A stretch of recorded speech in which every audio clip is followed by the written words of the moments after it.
লখিমপুৰৰ এজন হৈছে ডেভিড যুৱক বৰ ধুনীয়াকৈ এই জুবিনদাৰ যিখন প্ৰতিচ্ছবি সেই প্ৰতিচ্ছবিখন তেওঁ আঁকিবলৈ প্ৰয়াস কৰিছে আৰু জুবিনদাৰ সেই সময়ত গান গাই থকাৰ সময়ত তেওঁ চকুটো মুদি আছিল জুবিনদাৰ সেইকাৰণে চকু দুটা তেওঁ মুদাইছে আৰু এয়া তেওঁৰ ওঠ দুটা আৰু এয়া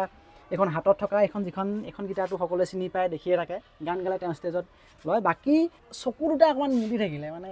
তেওঁ যিখন ফটো এওঁ চিলেক্ট কৰিছিলে ফটোখনত তেওঁ চকুটো বন্ধ আছিলে সেই সময়ত হয় তো তেওঁলোকে মোক যোনে যেনেকুৱা ফটো দিয়ে মই সেইখনে আঁকিব চেষ্টা কৰোঁ তো ফটোখন যেনেকৈ থাকে তেনেকেই কৰি যাওঁ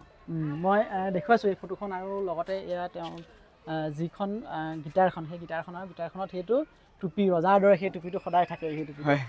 মায়াবিনী ইয়াত তেওঁ ধুনীয়াকৈ লিখিছে এয়া মই দেখুৱাম মায়াবিনী আৰু এই মুহূৰ্তলৈকে ডেভিডক আমি ইনষ্টাগ্ৰামতো পাম হয় পাব কি বুলি পাম ডেভিড